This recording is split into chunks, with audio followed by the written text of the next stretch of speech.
orang yang tidak pernah sholat tapi sehat, orang yang tidak pernah sedekah tapi rezekinya murah, orang yang tidak pernah bersimpuh sujud tapi umurnya panjang, itu sebenarnya bukan nikmat, itu adalah istidraj, azab yang tertunda. Apa kata Allah? Sanastadrijuhum min haitsu la ya'lamun, kami permainkan mereka dengan istidraj. Banyak kaum muslimin tak melaksanakan qabliyah dan ba'diyah. Apa sebab? Banyak faktor. Ada yang menyebabkan karena malas, ada yang menyebabkan karena yakin betul dia umurnya masih panjang, nanti sajalah salat sunat nih, yang wajib-wajib saja dulu. Tapi banyak faktor yang menyebabkan itu adalah kesalahan pemahaman, salah ilmu, salah paham, salah cakap, salah amal, salah buat. Itu sudah hukum positif. Kesalahan beramal muaranya disebabkan oleh salah pengetahuan, salah tahu, salah cakap, salah buat, salah amal. Apa sebab tak mau melaksanakan salat sunat qabliyah dan ba'diyah? Karena pengetahuan yang salah. Definisinya sudah dipatok mati, tak boleh berubah. Ini salat sunat, dilaksanakan berpahala, ditinggalkan tidak apa-apa.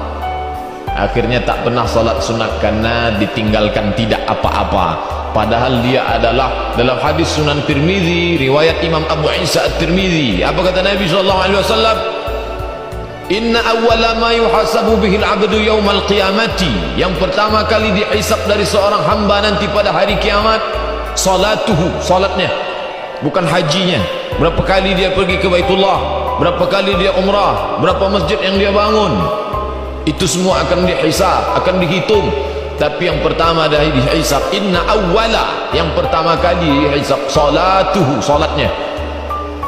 Idza saluhat, kalau salatnya baik, faqad aflaha wa anjaha, maka dia orang yang beruntung dan orang yang berhasil. Idza fasadat, kalau salatnya rusak, faqad khaba wa khasira, maka dia sesungguhnya orang yang merugi dan sia-sia. Lalu di mana letak salat sunat? Fa inin taqasat min faridatihi syai'un, kalau ada kekurangan pada salat fardunya. Tapi makna kekurangan di sini bukan maknanya salat fardunya kurang, kekurangan bacaan tak sempurna, kekurangan gerakan tak sempurna, itu maksudnya. Bagaimana menutupinya? Apakah dapat ditutup dengan sedekah? Kata Nabi tidak.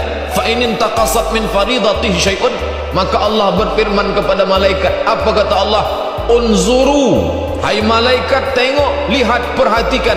Hal li abdi min tatawu'in, apakah hambaku ini ada salat sunatnya atau tidak? Fayukammalu man taqasat min faridatihi, maka disempurnakanlah kekurangan-kekurangan itu dengan salat-salat sunat. Oleh sebab itu kita yang merasa kekurangan banyak, kadang tumakninah tak sempurna, kadang bacaan kita tak lengkap seperti yang diajarkan Rasul, kadang pula hati kita tak sekhusyuk yang diharapkan. Oleh sebab itu bagaimana menutupi kekurangan itu? Dengan salat sunat. Bapak dan Ibu hadirin hadirat yang dimuliakan Allah, kalaulah pemahaman kaum muslimin memahami salat sunat begitu pentingnya sebagai melengkapi segala kekurangan, maka dia tak akan meninggalkan walau sesaat. Mohon maaf, jangan tersinggung ya Bu. Boleh saya nanya, ibu yang diciptakan dari emas? Enggak ada. Bapak yang diciptakan dari kabel? Enggak ada.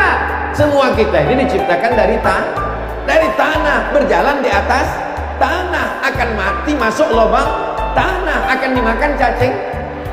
Yang disombongkan apa guys? Makanya kalau ada tetangga bapak yang angkuh, yang sombong dengan mobilnya, dengan rumahnya, dengan hartanya, dengan tanahnya, kasih tahu dia, kau dari tanah, aku dari tanah, kita jalan di atas tanah, akan masuk ke lubang tanah dan akan dimakan cacing tanah. Begitu juga dengan ibu. Kalau ada mereka yang angkuh dan sombong, Pak Ustadz katanya kita dari tanah. Betul. Kalau memang dari tanah, kenapa ada teman saya itu yang angkuh, yang sombong? Dia dari tanah juga, cuman panas sengketa. Jangan pedulikan omongan orang. Kalau kita dengar omongan orang, dunia ini sebetulnya sederhana, simple. Yang sulit itu mikirkan omongan orang. Kalau kita kurus, apa kata orang? Gak makan ya?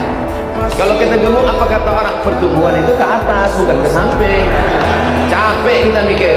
Yang penting kita sehat, bisa beribadah. Selesai. Anjing menggonggong, kafilah berlalu. Intinya Allah suruh kita tiga. Pertama berusaha, yang kedua berdoa, yang ketiga bertawakal, serahkan kepada Allah SWT. Yang jadi masalah itu belum apa-apa sudah tawakal duluan. Ketika ditanya gimana, saya serahkan saja kepada Allah. Ini salah, ini logikanya sungsang. Usaha